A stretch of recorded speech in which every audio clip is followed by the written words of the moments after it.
శ్రీశైలం రాయలసీమకు ఆధ్యాత్మికంగా, ప్రకృతి పరంగా, విజ్ఞాన శాస్త్రపరంగా అత్యంత ప్రాధాన్యమైన ప్రదేశమని రాయలసీమ సాగునీటి సాధన సమితి అధ్యక్షులు బొజ్ఞ దశరథరామరెడ్డి పేర్కొన్నారు.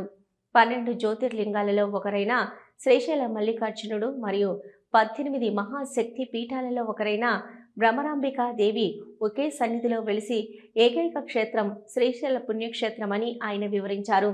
నూతనంగా ఏర్పాటు చేసే మార్కాపురం జిల్లాలో శ్రీశైలం పుణ్యక్షేత్రాన్ని కలపాలనే వదంతుల నేపథ్యంలో ఆదివారం నంద్యాల సమితి కార్యాలయంలో దశరథరామరెడ్డి మాట్లాడుతూ, ఆధ్యాత్మిక వికాసానికే కాకుండా మానసిక ఉల్లాసాన్నిచ్చే ప్రకృతి సంపదలతో రాయలసీమకు శ్రీశైలం ఆధ్యాత్మిక, ధ్యాన, మానసిక ఆనంద కేంద్రంగా విరాజిల్లుతుందని తెలిపారు.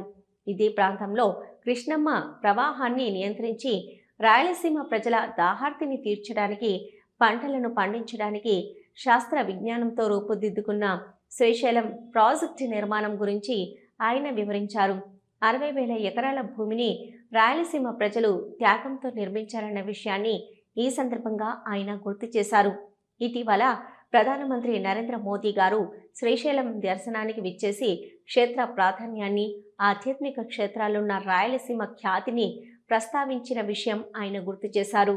అధ్యక్షులు రాయలసీమ సాగునీటి సాధన సమితి ఈరోజు కొంత సమాచారం బయటకు వస్తోంది. అది వాస్తవాల మరి ఏంటో తెలియట్లేదు. శ్రీశైలాన్ని నంద్యాల జిల్లా నుండి తీసివేసి మార్కాపూర్ కొత్తగా ఏర్పాటు చేయక మార్కాపూర్ జిల్లాలో కలపాలన్న వాదనలు, కొంత ప్రతిపాదనలు వస్తున్నట్టుగా సమాచారం వస్తున్న నేపథ్యంలో శ్రీశైలం అనేది రాయలసీమకు తలమానికం లాంటిది. శ్రీశైలం 3 అంశాల్లో, ముఖ్యంగా ఆధ్యాత్మికంగా, అదేవిధంగా ప్రకృతి పరంగా, అదేవిధంగా శాస్త్ర విజ్ఞానంగా, జల సంపదగా కీలకమైనది రాయలసీమకు.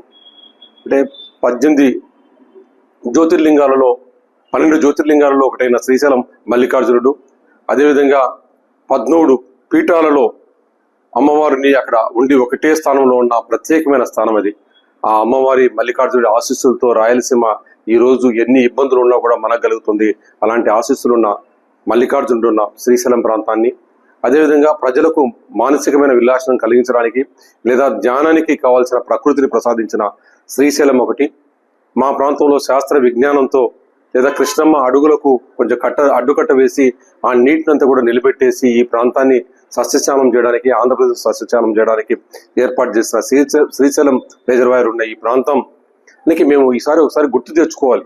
ఆంధ్రప్రదేశ్కు మొత్తం యావత్ ఆంధ్రప్రదేశ్కు నీళ్లు ఇస్తూ మేము త్యాగం చేసిన 60 ఎకరాల భూమిని కర్నూలు జిల్లాలో పోగొట్టుకున్న ప్రాంతం వల్లము ఈరోజు శ్రీశైలం ప్రాజెక్టు మీదనే అత్యధికమైన సాగునీటి వసతి చేసుకున్నాం. మేము ఈరోజు దాదాపుగా 14 లక్షల ఎకరాల సాగునీటి కలిగితే తుంగభద్ర మీద ఉన్నది మాకు 5-6 లక్షల ఎకరాలే. అంటే రాయలసీమ బతుకుకు చాలా కీలకమైనది ఇది. 14 లక్షల శ్రీశైలం ప్రాజెక్టు ఉన్నది. మొత్తం 90 లక్షల ఎకరాలు ఉంటే అందులో సాగునీటి వసతి 22 లక్షలు ఉంది. మిగిలినదంతా కూడా ఆకాశం వైపు చూస్తున్నాం. అందులో ఇప్పుడు ఏర్పాటు చేసిన దాంట్లో ప్రధానంగా 14 లక్షలు ఉన్న జల సంపద ఉన్న ప్రాంతం ఇక్కడ ఉంది. కనుక రాయలసీమ భవిష్యత్తుకు అత్యంత కీలకమైన శ్రీశైలం ప్రాజెక్టును నంద్యాల జిల్లా నుండి తరలించడం అనేది మాకు కొంచెం ఆందోళన కలిగిస్తుంది. అయితే నిన్నగా చాలా మంది నాయకులు చెప్పారు, ప్రధానమంత్రిని ఇక్కడికి పిలుచుకొస్తున్నాం, రాయలసీమకు వరాలు గుప్పిస్తున్నాం అన్న సందర్భంలో ప్రధాని మోడీ గారు ఇక్కడికి వచ్చి శ్రీశైలాన్ని చూసి పులకరించిపోయారు. రాయలసీమ ఎంత పుణ్యక్షేత్రం కానీ పొగిడిపోయారు. మరి అట్లాంటి ప్రాంతాన్ని దూరం చేయడం అనేది చాలా ఇబ్బందికరమైన పరిస్థితి. ఇది ప్రజల యొక్క మనోభావాలకు సంబంధించిన అంశము, వాళ్ళ ఆర్థికానికి సంబంధించిన అంశము, వాళ్ళ ఆధ్యాత్మిక సంబంధించిన అంశం. కాబట్టి ఇలాంటి దాని మీద దుందుడుకు చర్యలు ప్రభుత్వం చేపట్టద్దని చెప్పి వాళ్ళకు వినియోగం చేసుకుంటున్నాను. అదేవిధంగా రాయలసీమలో ఉన్న దైవానికి సంబంధించిన ఏడుకుంటల దాంట్లో రాజకీయ పార్టీలు లేదా కొంత ప్రభుత్వాలు ఏదైనా చర్య తీసుకోవాలనుకున్నప్పుడు ఆ దేవుడే శిక్షించిన ఇది కూడా ఒక్కసారి మనం మనలో చేసుకోవాలి. అంటే రాయలసీమ ఆధ్యాత్మిక కేంద్రంగా విరాజిల్లుతున్న దాంట్లో ప్రముఖంగా వెంకటేశ్వరం తర్వాత ప్రముఖంగా ఉన్న శ్రీశైలం మీద ఏ వేలు పెట్టినా కూడా ఆ మల్లికార్జునుడు కూడా అంతే విధంగా ఆ పాలకుల మీద కూడా శిక్ష విధిస్తాడన్న అంశాన్ని కూడా మేము వాళ్ళను శిక్షించాలని కాదు కానీ ఒక హెచ్చరికను మాత్రం వాళ్ళకి ఇస్తున్నాం.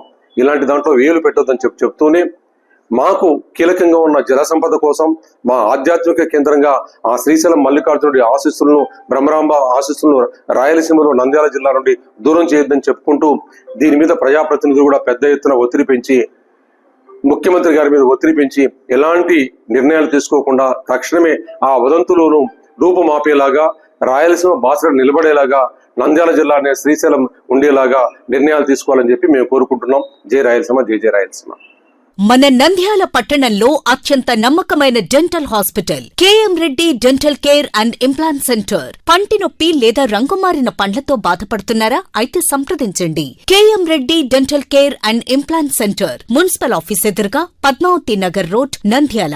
గత 7 సంవత్సరాలుగా సుదీర్ఘ అనుభవం కలిగిన డాక్టర్ కేఎం రెడ్డి ఎండీఎస్ గారి నిర్వహణలో అత్యాధునిక వైద్య పరికరాలతో సరికొత్త అపారమైన అనుభవంతో నంద్యాల పట్టణ ప్రాంత ప్రజలకు విశేషమైన సేవలందిస్తున్నారు. పేద మధ్యతరగతి ప్రజలకు దంత వైద్యం అందుబాటులో ఉండాలని మేం ఫ్యామిలీ కార్డ్ ప్రవేశపెట్టడమైనది. ఫ్యామిలీ కార్డ్ లో సదుపాయాలు: కుటుంబంలోని 6గురికి 1 సంవత్సరం పాటు ఉచిత ఓపీ చెకప్, ఉచిత ఎక్స్రే స్కానింగ్ 1 సంవత్సరం వరకు, మొదటి స్కేలింగ్ డెంటల్ క్లీనింగ్ నార్మల్ ఫీతో చేయించుకున్న తర్వాత 6 నెలలకు 2వ స్కేలింగ్ లో 50% మినహాయింపు, ఉచిత బీపీ మరియు బ్లడ్ షుగర్ లెవెల్ చెకప్. మా ప్రత్యేకతలు: డెంటల్ ఇంప్లాంట్, లేజర్ చికిత్స, root canal treatment, smile designing, పారదర్శక క్లిప్స్, పళ్ల సెట్టు, పళ్లు లేని వారికి ఫిక్సెడ్ పళ్లు అమర్చుట, వంకర పళ్లను సరిచేయుట, చిన్నపిల్లల్లో దంత సమస్యలకు ప్రత్యేక చికిత్సలు, పాలదంతాల పుచ్చు, విరిగిన పళ్లు, 2 వరుసల్లో పళ్లు, ఎత్తుపళ్లు వంటి సమస్యలకు చికిత్స, ఆర్మీ మరియు ఎక్స్ ఆర్మీ వ్యక్తులకు ఉచిత